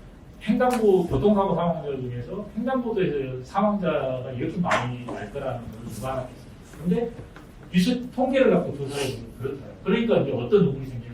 그럼 왜 아이들이 횡단보도에서 교통사고 사망자가 그렇게 많지? 그래서 횡단보도에 관심을 갖게 돼요. 그러니까 이런 위험한 횡단보도가 너무 많다. 그래서 그러면 그 위험을 어떤 식으로 해소할까? 그러면 횡단보도를 바꾸는 건 굉장히 복잡해요. 그래서 이런 옐로우 카펫이라는 거를 이제 커뮤니티 디자인 회사가 우리나라에 제안을 해가지고 이게 설치돼가지고 아주 대대적인 히트 상품이 된 거예요. 행안부의 모범사예요.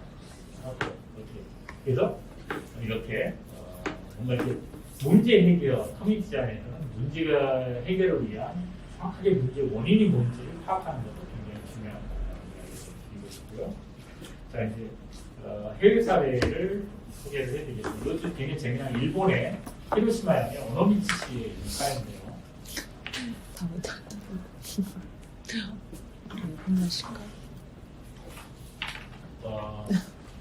여기가 이제 바닷가가 있는 해운 창고예요. 그래서 방치된 해운 창고를 민간 기업이 5년 동안 임대해가지고 이거를 운영을 하게 됐습니다. 또 이게 도시재생 사업이에요. 일종의 우리 주민 앵커 시설 같은 거죠. 유휴 공간을 재생해가지고 이제 반은 호텔, 사이트 호텔로, 반은 로컬 샵을 넣어가지고 운영을 하는 건데, 제가 이제 설명을 드리려고 하는 거는, 이 사례가 아니라, 요거를 이제 운영하는 회사의 직원들이 섬유회사 직원입니다. 근데 이 지역이 일본에서 청바지에 어울리는 데님의 산지였어요. 청바지. 근데 외국에서 그 데님이 싸게 많이 들어오니까 이제 공장도 문다고 생산이 확 떨어진 거죠. 그래서 이걸 임대해가지고 운영하는 회사가 섬유회사인데 이 직원들이 섬유회사의 직원들에게 관심을 가진 거예요. 야, 우리 데님을 어떻게 갖고 할 수 있는 게 뭐가 없을까 그래가지고 데님샵이라는 걸 만들어보자라고 해서 데님을 이용해가지고 청바지를 만드는 일종에 만들어서 판매하는 오노미치 데님 프로젝트를 하게 됩니다. 그래서 이 친구들이 이제 청바지를 이렇게 데님샵을 열어가지고 청바지를 팔아요. 근데 어떤 청바지냐면 청바지를 만들어가지고요 오노미치 시에 있는 시민들을 모집을 합니다. 그래서 조건을 두 가지로 오노미치 시를 정말 사랑하는 시민이고 그 다음에 일주일에 최소 4일 이상은 이 청바지를 입고 생활하는 이 조건을 내걸고 모집을 해요. 그랬더니 굉장히 많은 사람이 의외로 지원을 했어요. 그래서 170명을 모집을 합니다. 굉장히 다양한 사람들이죠. 이 사람들이 청바지 한 벌을 주면은 한 4일을 입어요. 그러면 그걸 수거하고 새 청바지를 주고 그 다음에 다음 주에 또 더 줘야 되니까 한 사람은 두 벌씩이 필요하니까 170명을 해서 340벌을 만들어갖고 공급을 한 겁니다. 그래서 이거를 6개월 이상은 이 사람들이 이걸 입고 생활하는 거예요. 그러면 이제 그중에 있는 어부들도 있죠. 이 사람은 기름 때문에 찢어지고 있는데 이걸 수선을 그러면 이제 바다다가 수거해서 관리하고 손질하고 세탁하고 같이 갖다 주고 일주일 정도 하고 그 소위 오노미치 시의 시민들이 입었던 그 청바지 이력이 있는 청바지를 판매합니다. 새 청바지를 안 팔아요. 이건 온라인에서 안 팝니다. 오노미치 요 가게 와야지 이건 팔 수가 있어요. 그러니까 이 청바지 지역 주민의 일상의 삶이 청바지라는 상품에 결합된 정말 여기서만 판매할 수 있는 청바지. 그러니까 이게 청바지가 아니라 그냥 요 일상을 살아가는 거예요. 주민들이 살아. 아이디어가 되게. 근데 이 가격이 얼마냐? 우리 돈으로 50만 원. 5만 원 이상. 엄청 비싸. 이걸 사가냐? 산다. 예를 들면 뭐 부모님이 오노미치가 고향인 도쿄에 사는 청년이 와가지고 보더니 재밌네 이런 거 하나 사가잖아요. 그래서 물어봤어요. 자, 도대체 너네는 그러면 이거하고 해야 이게 수지가 많냐? 그랬더니 거의 똥똥을 맞춘대요. 그게 그만큼 팔린다는 거예요. 그러니까 수거하고 하는 인건비, 세탁하고 하는 거하고 그런 것들이 그렇지 많이 떨어진다. 그러니까 우리 같으면은 그냥 청바지 공장하고 디자인 이쁘게 해갖고 그냥 온라인 판매하고 뭐 이걸로 이제 생각을 하는데 이 사람들은 그렇지 않아. 온라인 안 팔아.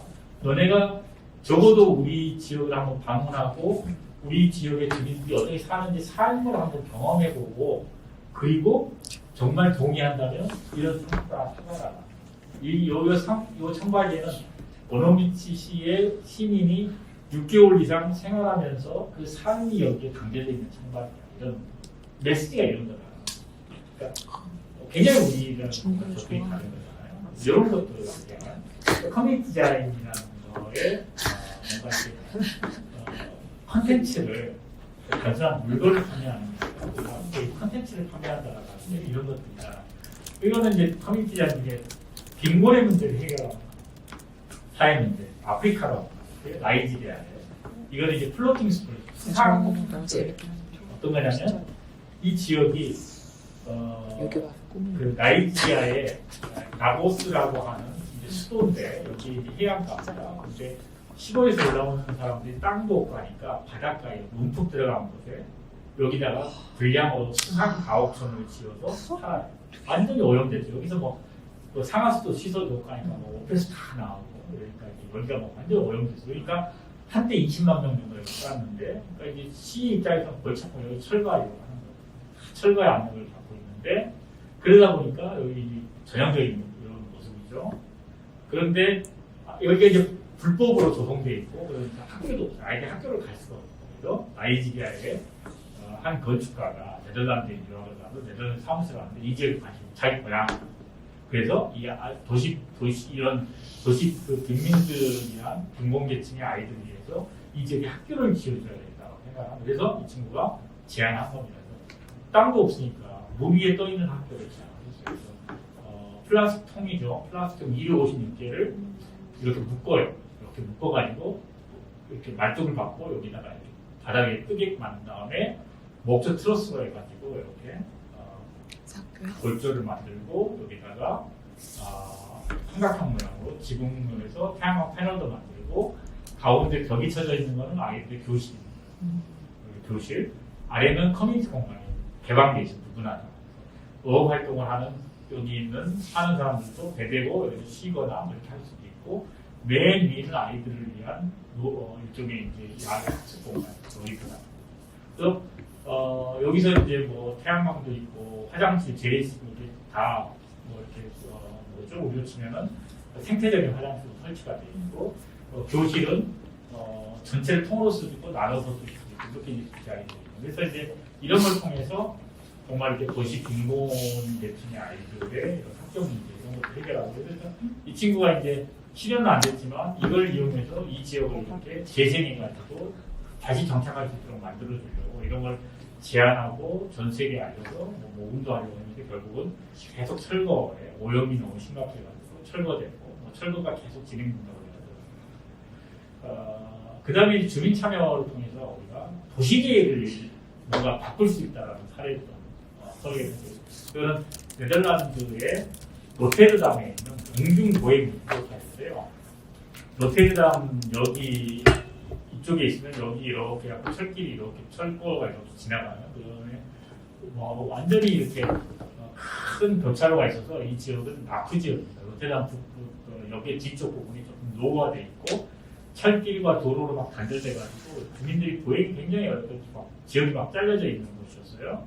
그래서 이 지역에 있는 주민들이 이동도 불편하고 굉장히 뭔가 이렇게 교통사고 위험도 있고 하니까 주민들이 여기 제발 좀 어떻게 재개발 좀 해가지고 뭐 정비하든지 아니면 안전하게끔 뭐 보행 육교나 이런 것들을 좀 놔달라고 이제 지자체 요구를 하죠. 그런데 여기 전체를 재정비하려면 한 계획 수립하고 예산 마련해가지고 20년 정도 걸립니다. 그래서 이제 주민들이 이제 20년 어떻게 일하리나 뭐 이런 생각을 하고 있었던 거죠. 그런데 이거를 주민 스스로 도시계획을 실천한 사례입니다. 어떻게 됐느냐? 이 사람이 이제 건축가인데요. 부부 같이 이제 제트규스라고 하는 건축 소개상 운영하는 건축가인데 이 친구들이 로테르담에서 도시건축 비엔날레 전체를 총괄하는 건축가가 됐어요. 그래서 이 친구들이 로테르담 시에 한 열 몇 군데 공공장소를 활성화하는 도시건축 비엔날레에서 프로젝트를 했어요.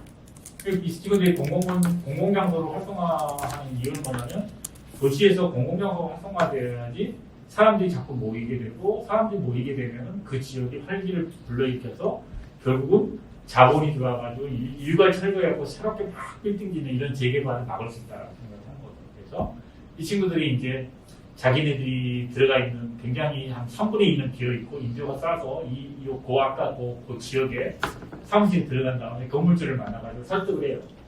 우리가 5년만 주면은 이 건물의 70% 이상을 채울 테니까 우리한테 이 건물을 뭔가 이렇게 좀 자유롭게 쓸 수 있게끔 권한을 달라. 그래갖고 이제 협약을 해서 신문에 광고를 냅니다.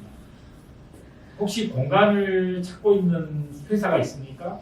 여기 굉장히 임대료 싼데 우리가 이런 일들을 계획하고 있는데 여기 입주하면 임대료 싸니까 우리랑 와서 뭔가 재미나게 도시를 바꿔보자. 이렇게 광고를 해갖고 굉장히 많은 디자인이나 젊은 회사들이 여기 입주를 하게 돼요. 70% 이상이 뭔가 입주가 되게 되고 그 건물주 굉장히 좋은 거죠.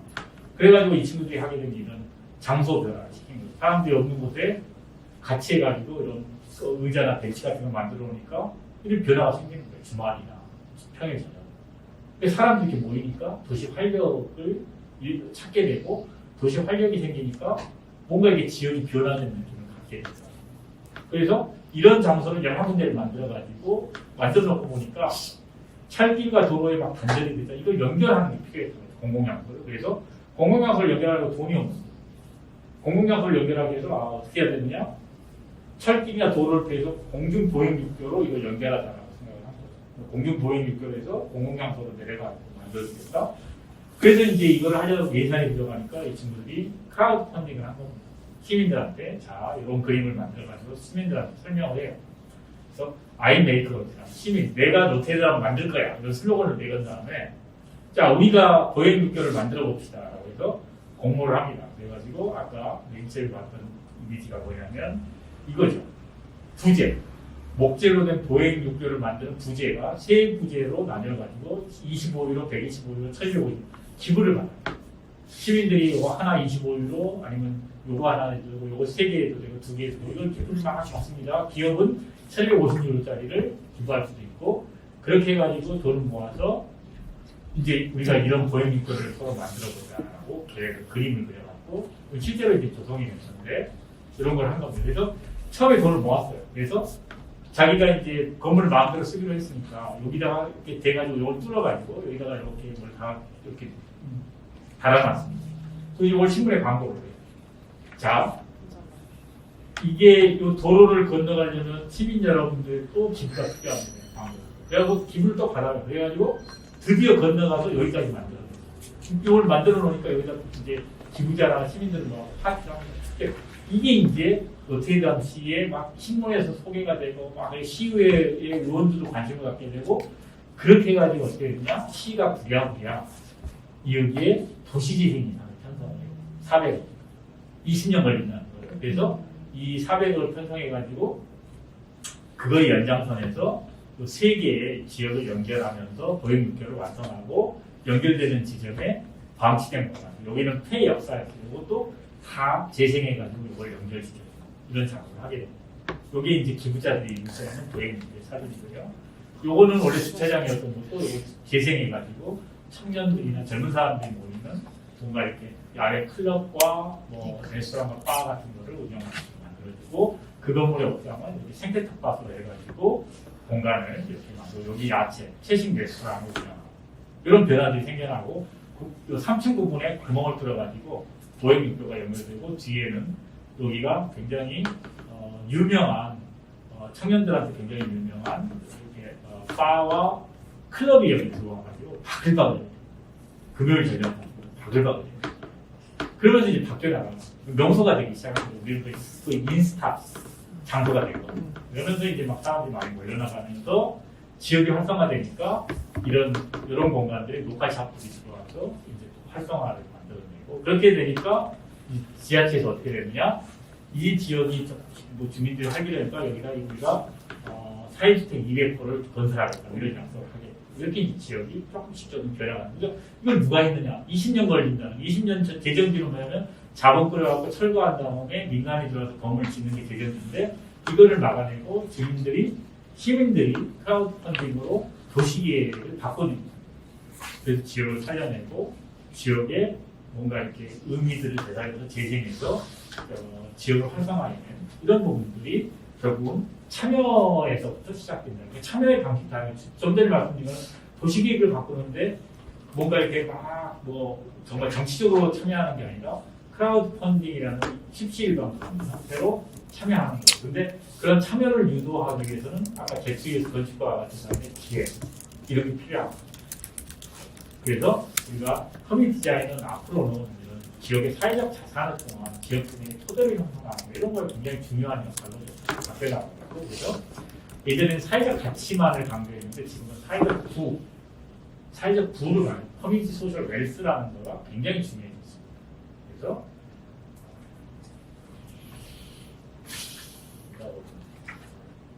그래서 어떻게 하면은 사회적 부를 축적하는 이 사회적 부라는 건 뭐냐면 어떤 특정한 공간을 주민들이 지속적으로 운영하려면 결국은 필요한 게 뭐냐면 예산입니다. 예산을 언제 만들어내느냐? 예산을 만들고 뭔가 돈을 만들어낼 수 있는 뭔가 이렇게 어떤 수단이 있어야 돼요. 그렇죠? 그 수단이 뭐죠? 그게 뭐 물건을 만드는 기술도 자산이고 그 기술을 통해 만드는 물건도 되거나 혹은 뭐 카페를 운영하는 특정한 공간이 될 수도 있는 거고 이런 게 다 자산이라는 거죠. 그런 우리가 그런 자산을 통해서 지역에 있는 자산을 통해서 가치를 연결하고 그 다음에 주민 스스로의 운영의 자기주도성을 갖고 그런 것들이 이제 우리가 요즘 말하는 도시재생 사업에서 이런 소셜 리딩맥 같은 걸 하는 거죠. 그러니까 지역의 어떤 앵커시들 이렇게 소셜 리딩맥을 할 수 있도록 하는 건데 그게 굉장히 중요한 게 이런 거죠. 그걸 통해서 주민들이 갖고 있는 다양한 삶의 공간의 가치가 연결되고 주민들이 그 공간에 운영의 자기주도성을 가질 때에 그럴 때 비로소 지역사회가 재구성될 수 있다. 이게 이제 주민 참여와 커뮤니티 디자인에 우리가 지향하는 목적인 목표다. 그 안에 어떻게 보면 기후변화라든지 뭐 제로 에너지를 실현하고 이런 건 지구적 의제를 우리의 일상생활 공간에서도 실천할 수 있는 가능성을 접목하는 이게 유럽에서는 대부분 이런 큰 지구적 의제죠. 기후변화나 이런 문제들도 다 지역사회 안에서 실천하는 것을 이렇게 깊게 뿌리박혀 있더라고요. 그게 우리하고 좀 차이인 것 같아요. 그런 부분들까지도 품어내는 거 이게 지금의 커뮤니티 디자인, 주민참여의 커뮤니티 디자인이고요. 다음 시간에는 오늘 이야기한 걸 바탕으로 그러면 이제 정말로 이렇게 자산을 통해서 주민들이 운영의 자기주도성을 확보해서 뭔가 이렇게 지역사회를 재구성해 나가는 그런 사례들을 말씀을 드리려고 합니다. 오늘은 주민참여 커뮤니티 디자인을 중심으로 여러 가지 의미와 가치, 그거의 사례를 통해서 거기 어떤 환상만을 뭔가 이렇게 불러일으키는 게 아니라 과제, 우리가 정말 커뮤니티 디자인 중에서 풀 수 없는 계속 반복되는 문제 이런 것들도 여전히 많이 안고 있다 이런 부분도 좀 말씀을 드렸습니다. 오늘 준비한 내용은 여기까지. 혹시 뭐 다양한 방식으로 궁금한 사항이나 질문 있으면 시간이 이제 거의 약속한 9시가 다 됐는데 간단하게 혹시 궁금한 사항이 있으면 질문 받고 다음에 말씀드리도록 하겠습니다. 현장에 계신 분.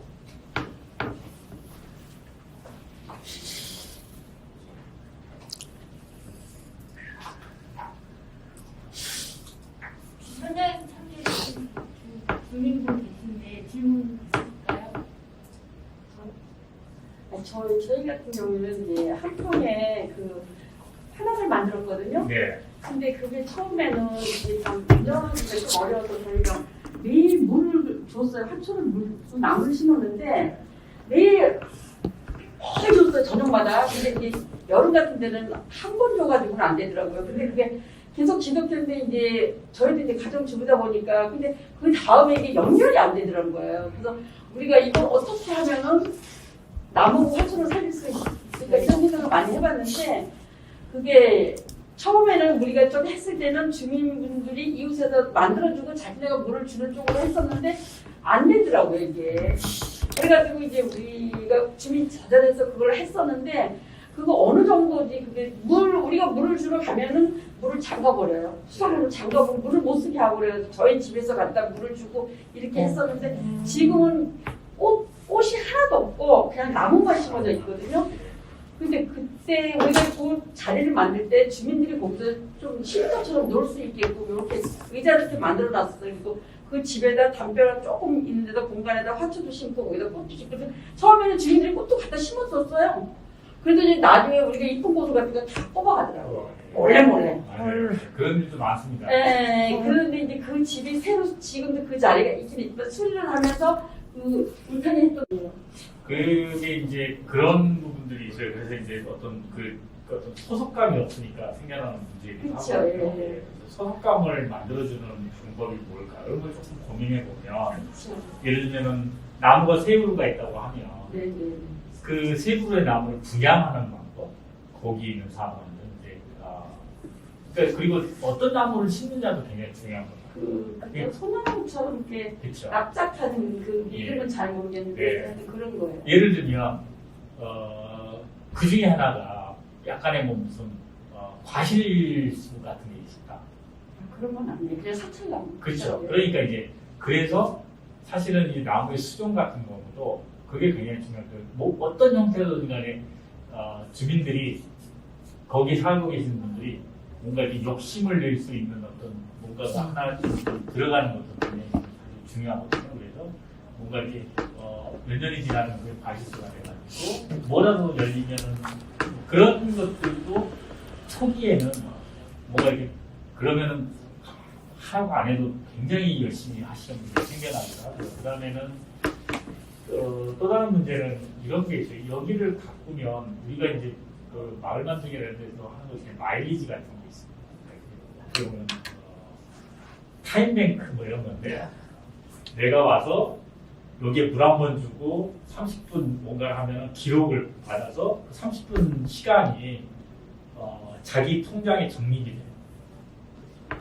그러면 그 30분이 적립이 되잖아요. 그러면은 그 30분을 찾아 먹을 수 있게 만들어요. 예를 들면 내가 어디인가에 뭐 30분짜리가 한 5개가 모여가지고 예를 들면 2시간 반이 되면 지역에 있는 어떤 특정한 공간을 2시간 반 동안 쓸 수 있게끔 만드는 게 코인 적립하듯이 아니면은 뭐 1시간짜리가 있으면 우리 뭐 선주를 어딘가에 누군가가 1시간 정도 다닐 수 있게 만드는 그러니까 괜찮다. 그런 어떤 진짜 안에서 물을 주게 하는 거의 행위가 다른 우리한테 가치하고 돌아와야 돼. 뭔가 이렇게 연동돼 가지고 내가 이걸 하면은 그거에 대한 보상이 뭔가 있을 수 있다. 그게 이제 사실 초기에는 움직이는 동력이기도 합니다. 그래서 그런 것들을 이제 이렇게 조금 설계하는 게 좀 필요해요. 그러니까는 이제 안 그러면은 굉장히 문제가 뭐를 있어요. 하면은 그 자원봉사에서 하는 우리 그 시간은 그 활용할 수 있는 거 있잖아요. 그런 것들은 잘 안 되더라고요. 예. 그래서 네, 현장에 계신 분들은 그러면 뭐 이렇게 끝나고 나서 마무리하고 나서 조금 더 질문하실 수 있게 교수님과 이렇게 시간을 조금 가질 수 있으실 것 같고요. 지금 줌으로 이제 참여하신 분들이 계신데 늦은 시간까지 참여해 주셔서 마무리를 이제 좀 지어야 될 것 같은데 오늘 이제 사례학교 정부에서 성내 이동 주민들과 만나는 성내 이동이 어떤 면에서 보면 이제 마지막 이영구 교수님 강의가 마지막 지역이다 보니까 어느 정도 이제 그 혜택을 받았다 이런 생각이 좀 들던데요. 다양한 사례로 이렇게 설명을 주셔가지고 아이디어, 그다음에 우리가 어떤 지점을 고민해야 되는지 이런 부분에 얘기를 주셔가지고 많이 이제 공감이 되는 그런 강의였습니다. 강의 후기는 주민들께서는 현장에 오셔서 다음에 기회 되시면 말씀 주실 수 있으실 것 같고요. 채팅방에 질문이 하나 들어가 있어요. 예, 질문 뒤에는 그 답변 뭐 많은데? 질문이 많은 거. 그러니까 크게 마지막에